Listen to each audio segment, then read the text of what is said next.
Bueno, señores, ocupémonos de las elecciones de medio término en los Estados Unidos, que se llaman así porque se dan justamente a medio término del mandato presidencial. Y no son solo de medio término, a cada 4 años se dan unas elecciones que no son de medio término porque coinciden también con la renovación del mandato presidencial. Es decir, que tenemos unas elecciones que son propiamente de medio término y tenemos otras que son generales, totalmente generales. En esta, pues, hay una renovación total de la Cámara de Representantes y se escoge 1/3 del Senado y se escogen también gobernaciones en estas elecciones de medio término. ¿Por qué entiendo que el elector va a concurrir más con cuestiones emocionales, emotivas que racionales? Porque el elector realmente está muy confuso y no sabe exactamente lo que está buscando en un proceso como este por las circunstancias que se han dado en los Estados Unidos de América, a lo que podemos llamar también como un ensayo formidable, los Estados Unidos de Amazon. Y ya eso tiene otra connotación sociológica. En lo que hay elecciones de medio término hoy, no es en los Estados Unidos de América, es en los Estados Unidos de Amazon. Y entonces, ¿qué pasa con eso? Que los primeros que tienen una confusión entre cuál es el tema que está en el debate son los principales protagonistas. Por ejemplo, los demócratas son los desafiados porque las elecciones de medio término son una evaluación al gobierno de turno. Tienen ese rol. Por lo tanto, el principal protagonista de unas elecciones de medio término es el gobierno de turno. Y el gobierno de turno es que le ha puesto el título a la confrontación. Pero entiendo que el título de esa confrontación está un poco realmente fuera de realidad. Para Biden, para Obama, que han dado la cara en este proceso, el presidente Obama, que ha tenido que salir a auxiliar al presidente Biden porque no tendría liderazgo suficiente él para encabezar a los demócratas en esta batalla y hubo que echar de la mano del prestigio de Obama. Para ellos, lo que está en juego hoy no es si ganan republicanos o demócratas. Para ellos está en juego la esencia de la democracia de los Estados Unidos. Pero ¿qué ocurre? Que eso que ellos entienden que está en juego, al elector demócrata como republicano, no le importa mucho en estos momentos. Es decir, no le hace mucho sentido que tú me estés llamando a la defensa de una democracia que todos los días conspira contra mi existencia, que todos los días me desplaza hacia peores condiciones de vida. Por eso es que la Pew Research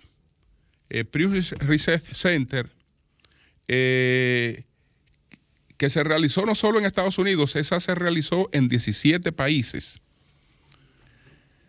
En 17 países la gente hoy no está hablando de preferencias por la democracia así apasionada. Incluso un 45% de la gente a la que se refiere Pew Research Center habla de gobierno de expertos. ¿Usted qué prefiere? ¿Un gobierno elegido por la población o un gobierno de expertos? Yo prefiero un gobierno de expertos porque sería mejor que un gobierno elegido por la población. Eso responde la gente en esta encuesta, y cuando se evalúa su aprecio por la democracia, eso está sumamente devaluado. Entonces ya vemos que el liderazgo demócrata está invitando a los estadounidenses a preservar una cosa que para ellos está un tanto devaluada. Y está devaluada porque además, acuérdense, que ellos se han acostumbrado a vivir en democracia. Y al estar acostumbrados a vivir en democracia, ellos no perciben todo lo negativo que tiene el no vivir en democracia. Porque para ellos ya eso ha sido una tradición, eso es una costumbre, eso está por hecho. Eso está por hecho. Pero ¿qué ocurre? Que la democracia de los Estados Unidos de América traducía cosas distintas a la que traduce la democracia de los Estados Unidos de Amazon. En la democracia de los Estados Unidos de América, sobre todo después del New Deal de Franklin Delano Roosevelt, combinado con el Fordismo, que fue como se llamó no solo a la metodología de producción en serie que desarrolló Henry Ford, sino al criterio de que un trabajador tenía que estar en condiciones de poder comprar un modelo T. Es decir, el Fordismo insufló a la sociedad estadounidense el criterio de que el trabajador debía estar en condiciones de comprar el producto que adquiera su empresa. Y entonces el Fordismo se convirtió en la traducción, en la concreción de lo que poéticamente se ha llamado el sueño americano. El sueño americano. Entonces, cuando usted me está hablando de defender una democracia en la que yo tengo oportunidad de tener mi casita, en la que yo tengo oportunidad de tener mi vehículo, en la que no tengo problemas de alimentación, en la que tengo por lo menos la educación inicial de mis hijos garantizada. En Estados Unidos nadie tiene educación universitaria garantizada, a menos que no ahorre desde el principio, pero por lo menos los fundamentos de la educación preuniversitaria garantizada. Entonces usted me está hablando de algo que me incluye. Eso se llama democracia. Y esa era la democracia de los Estados Unidos de América. Ahora, cuando se dan estas elecciones en la democracia de los Estados Unidos de Amazon, resulta que en esa democracia el Fordismo ya es solo una ficción. Es solo una ficción. Si antes yo trabajaba y ese trabajo me daba un estatus de vida apropiado, hoy trabajo para ingresos tan miserables que a veces no hace sentido el propio trabajo, que a veces es preferible dedicarme a cualquier otra cosa supuestamente libre que me va a ingresar más o menos lo mismo. Para ilustrar con un ejemplo, en Seattle, por ejemplo, donde estaba la planta de General Motors, una de las principales plantas de General Motors. Ahí está uno de los grandes, de los 210 grandes centros logísticos que tiene Amazon en los Estados Unidos. Y entonces, ¿cuánto está ganando ahí una gente la hora? 11 y 13 dólares la hora. Estamos hablando de gente que te ganaba 28 y 30 dólares la hora. Y 30 dólares la hora. Es decir, que no te llega hoy a un ingreso anual de $28,000 cuando era un ingreso anual de $140,000, de $130,000, de $125,000. Entonces, hay un término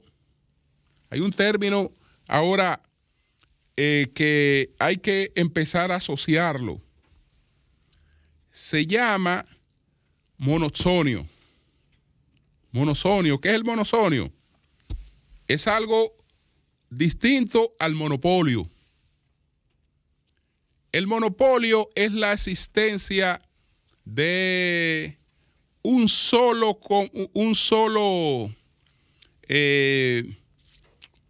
vendedor. Ese es el monopolio. Cuando un producto solo lo puede suministrar un solo y ese producto es necesario, entonces ahí hay un monopolio.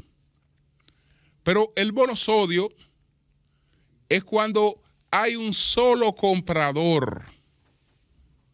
Cuando hay un solo comprador, entonces resulta que la mano de obra en Estados Unidos ha quedado en manos de un monosodio.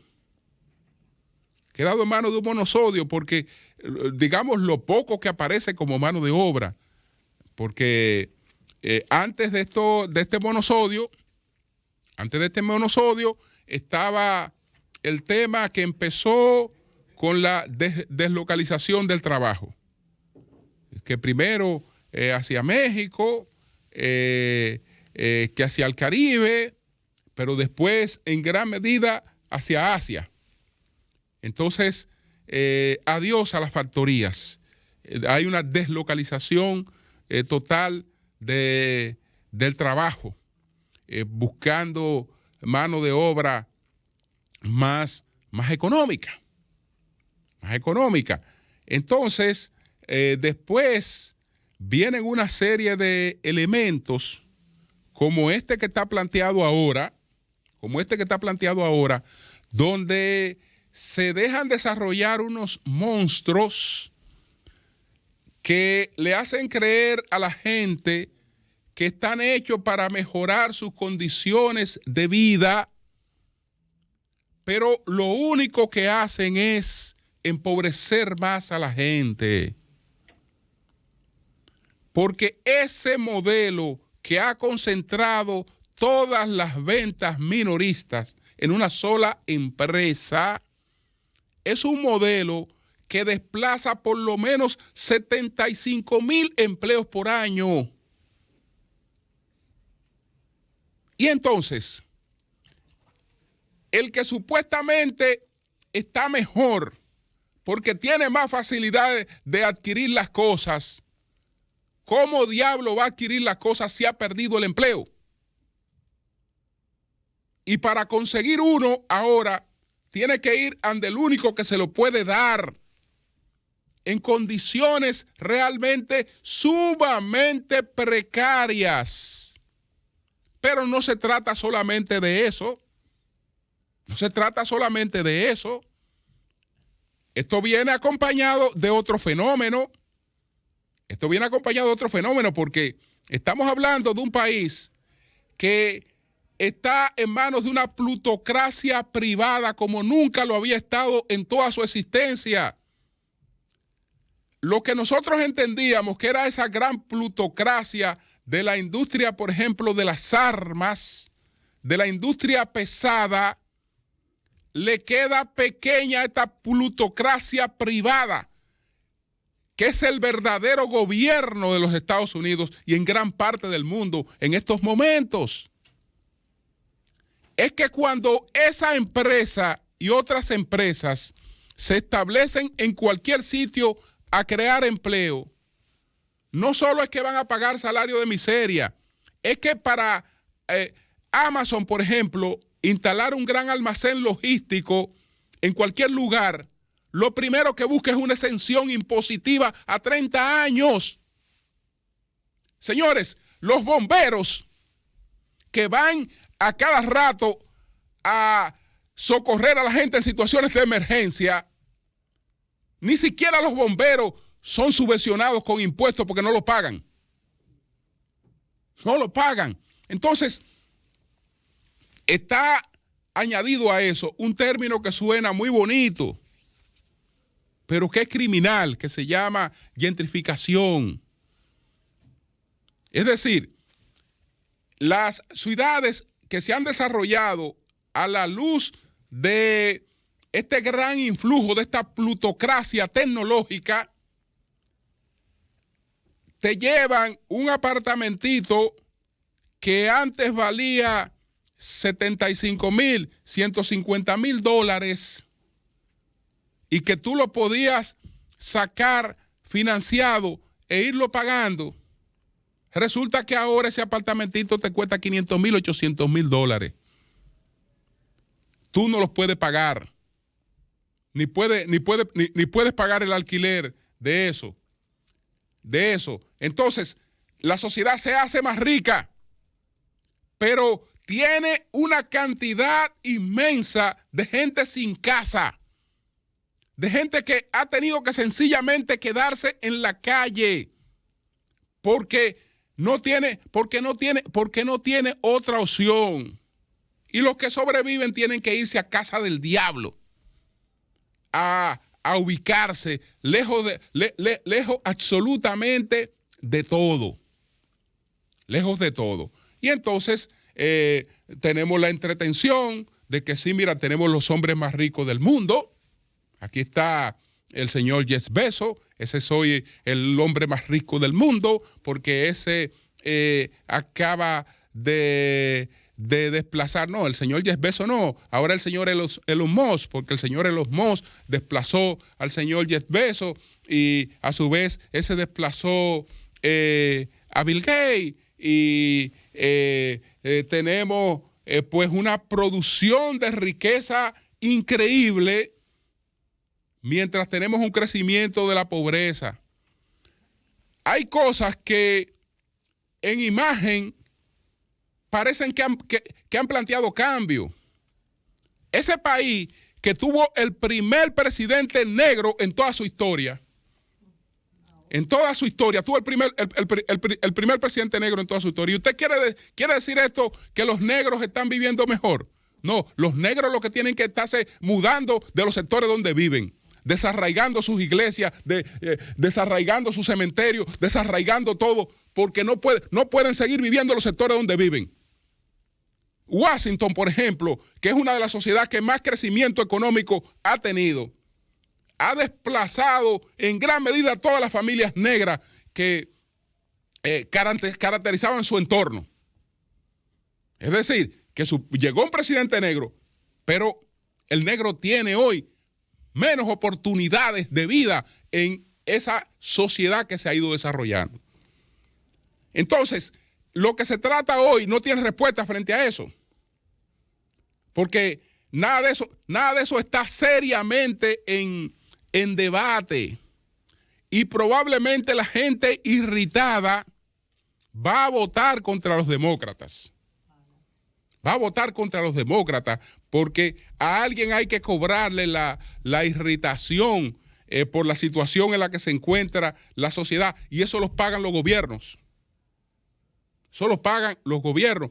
Pero la problemática en sí que padece ese país, la transformación que ha experimentado ese país, la gente no la entiende. No la entiende porque vive en un espacio de supuestas libertades. El que va a votar no existe en términos reales. si nos llevamos de lo que dice Descartes, lo primero que usted hace para existir es que piensa.